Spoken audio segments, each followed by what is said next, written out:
guys went outside? Well, it's not like nasty hot human. Is that what the problem is, May? You coming, old man?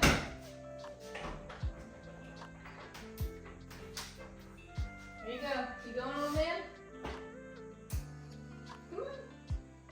Come here. What else? What else? Hi, friends. Welcome back to the kitchen. I'm trying to get he'll go out when I'm not looking because that's how he is. But right now we're going to make oatmeal chocolate chip squares because I thought that sounded yummy. Sometimes I pick a couple of desserts that sound good and then I show them to my husband and I let him pick, and that's the one he picked. Although the other choice I'm still going to make, just not in this video. But anyway, so it starts with 1.25 cups of butter. So that's 2 sticks plus another stick, half a stick. So I will get that.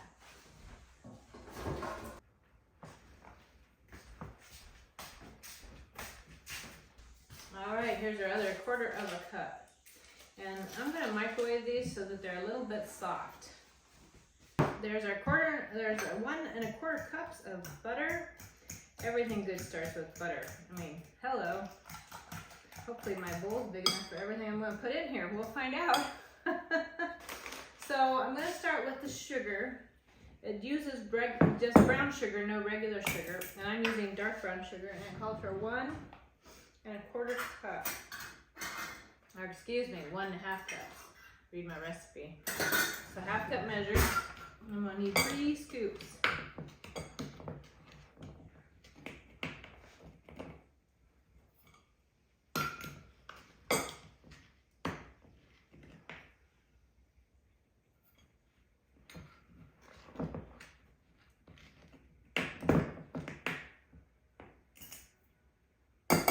So there is our butter and brown sugar. I'm going to go ahead and add my seasonings or my spices. Let's start with 1/2 teaspoon of cinnamon and 1/2 teaspoon of cardamom. And if you don't have cardamom, you can leave it out. I just like the little earthiness that cardamom adds. It just is a little extra bonus, a little something over the top. It's hard to explain it unless you've had cardamom. And if you haven't, try it. I think you would enjoy it very much. So to this, we're going to add 1 teaspoon of salt.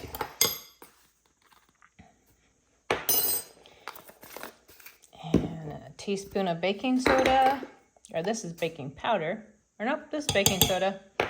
I can't read my own writing. Then we have a teaspoon of baking powder.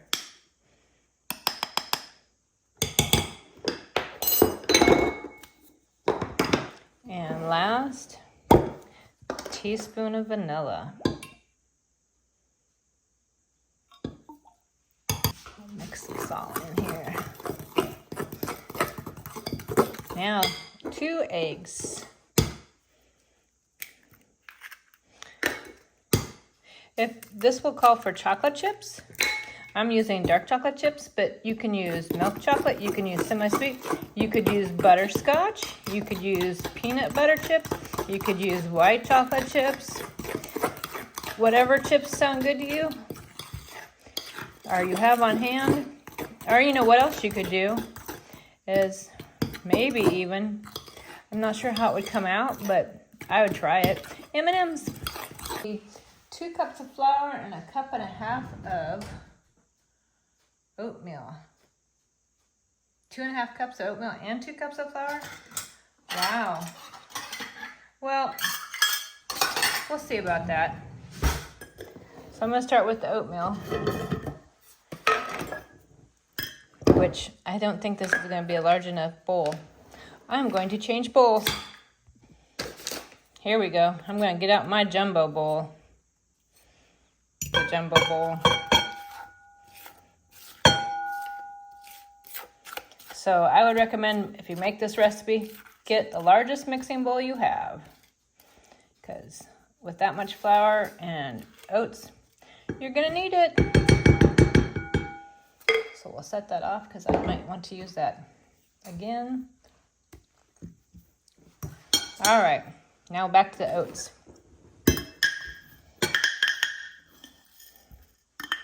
So I'm gonna need 5 scoops. 2, 3, 4, 5. So I'm gonna mix this in and then we'll see about the flour. It says 2 cups, but we'll see. I don't wanna dry my bars out by adding too much. But I also want them to set up and be bars, so you gotta add enough. So still pretty wet. So time for the flour. It says 2 cups. So I'll start with 1 cup and we'll see.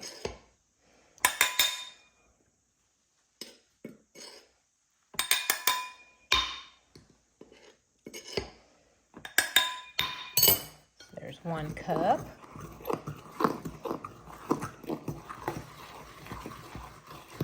Well, it does look like it will take the full 2 cups because it's still pretty wet. So another cup coming. 1, 2,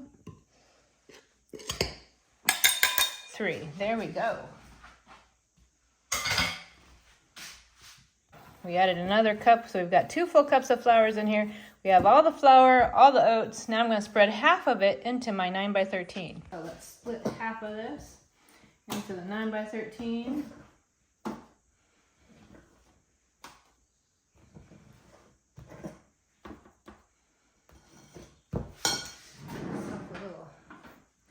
Another spatula here. Because I think that will work better than my fork.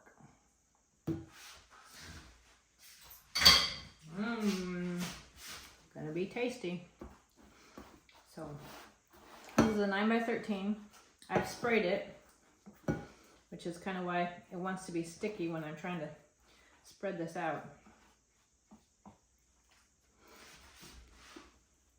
Now you could just mix in the chocolate chips and just spread the whole thing in there if you were short of time, but I don't want to do it that way. So, but if you want something a little bit quicker, you don't have to layer it like I'm going to. Like I said, you could just stir in all the chocolate chips now. It calls for 3 cups, but they're your bars. You measure chocolate the way you want to, because when I measure chocolate, I measure it generously. So, because I'm a chocoholic. Okay. So now I have half of it in the pan. Now I'm going to sprinkle on chocolate chips.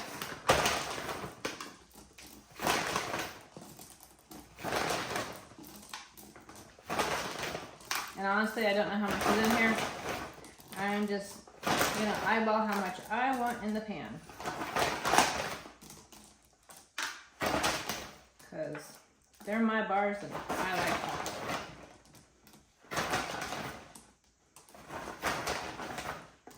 That's why I buy these big bags, so I always have a lot.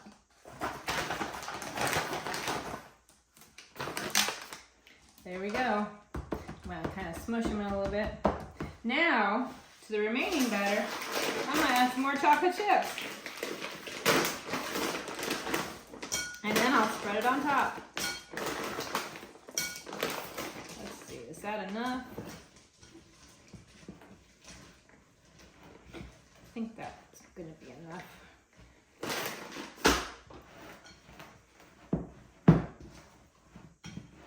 Okay, so this one is going to be a little trickier because you're putting it on top. So I'm going to kind of just do little dollops. Like I said, you could have just mixed all of it together and put it in the pan, but I wanted to be fancy. I want to have some layers in there. So that's why we're doing it this way. But you do however works for you, just like you use whatever chips you want to use. And if you didn't want to add some to the top layer like I did, you don't have to. They're your bars. You do your bar your way and make it something that you'll enjoy, because it's going to be in your home and your recipe. So make it yours.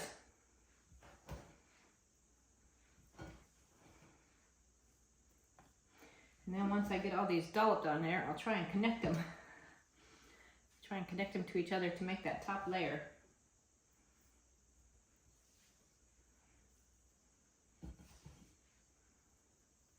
That will be the tricky part.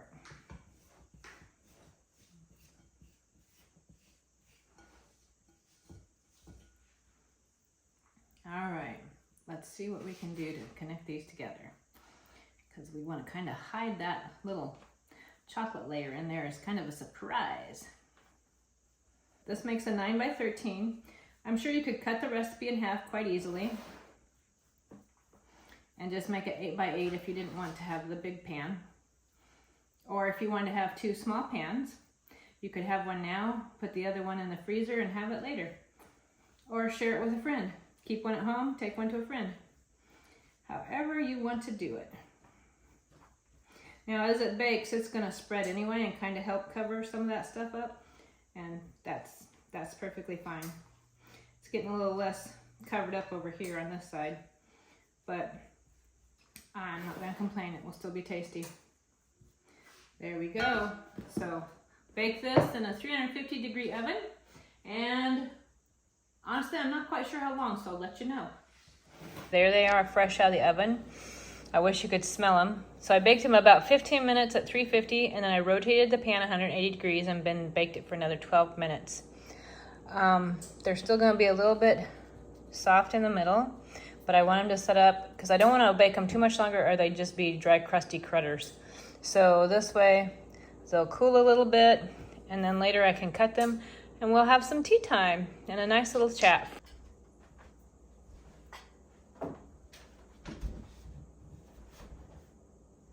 Doesn't that look delicious? See the nice layer of fudgy chocolate. Like I said, you can make it whatever you want it to be. It's your bar.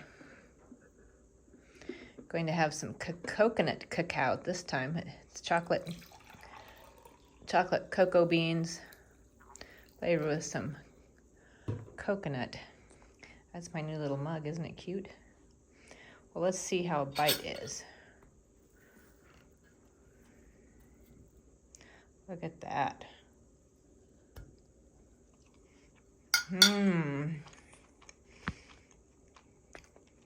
Chewy, fudgy goodness. So good.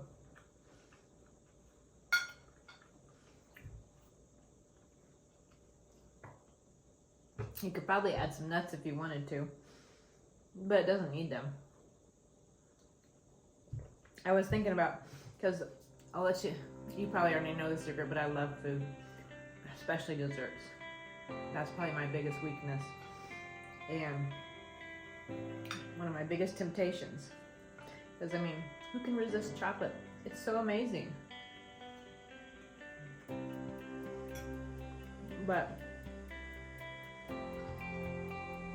I can tell you right now, the more I think about having one of the bars, the more I'm likely to have a bar. It reminds me, I'm reading this book called The Circle Maker by Mark Batterson. And I'd like to share you a little bit of it because I thought it was interesting. It says, a New York University psychologist, John Barge, conducted a priming experiment with undergraduates. One of the experiments involving scrambled sentence test. The first test was sprinkled with rude words like disturb, bother, intrude. The second test was sprinkled with polite words like respect, considerate, yield. In both cases, the subjects thought they were taking a test to measure their intelligence. None of them picked up on the word trend consciously, but it primed them subconsciously. After taking the 5-minute test, students were then asked to walk down the hall and talk to another person running the experiment about their next assignment. An actor was strategically engaged in conversation with the experimenter. the students would arrive, and the goal was to see how long would it take for them to interrupt. He wanted to know if the subjects who were primed with polite words would take longer than those who were primed with rude words. The subjects, he suspected that subconscious priming would have a slight effect, but it actually was profound. The group primed with rude words interrupted on average after 5 minutes, but 82% of those primed with polite words never interrupted. But who knows how long they would have waited, because they were given a 10-minute limit. So for the whole 10 minutes, they didn't interrupt 82% of them. Which just goes to show you that what we focus on and think about sets our mind. So if I think about this bar and I'm not really, I just ate or whatever, and I just kind of really want to eat it, the more I think about it, the more likely I'm priming myself when I'm going to do it. It reminds me of a Bible verse, Philippians 4:8. It says, "Finally, brethren, whatsoever things are true, whatsoever things are honest, whatsoever things are just, whatsoever things are pure, whatsoever things are lovely, whatsoever things are of good report. If there be any virtue, if there be any praise, think on those things." So, how much time do we spend thinking? Quite a little. My husband said that half of the people don't even talk in their own heads, which I find unbelievable, because I talk to myself all the time in my head. And everyone I've talked to, of all my friends and family, talk in their own head. So I don't know who the other half are that aren't talking in their own heads. But if you're like me and you talk in your own head and you think in your own head a lot, sometimes I'm tempted. Sometimes I think about things that maybe aren't good or right or pure. And then I just kind of set myself up to do things I don't want to do.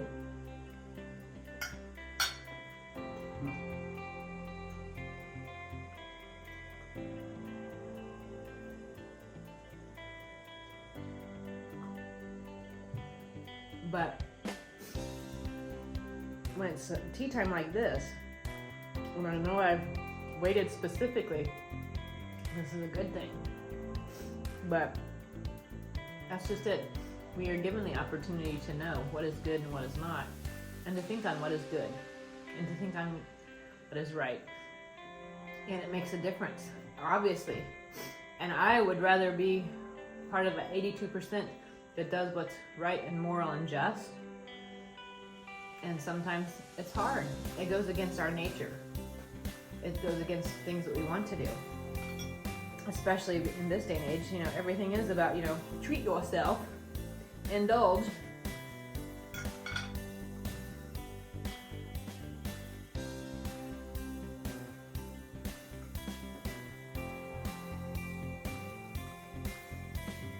But I don't know about you, but I want to have things in balance. And I want to have things that are joyous.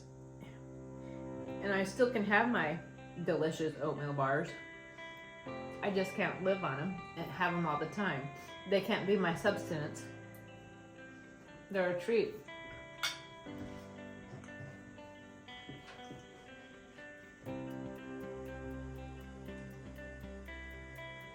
And they are a delicious treat.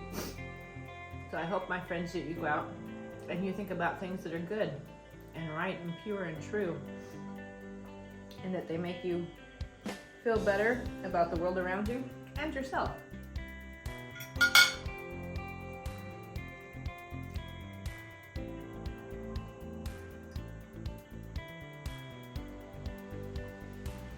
Thank you for joining me. And I'm glad that you're here. I'm glad that you're here to share with me, because I know that's one of the good things.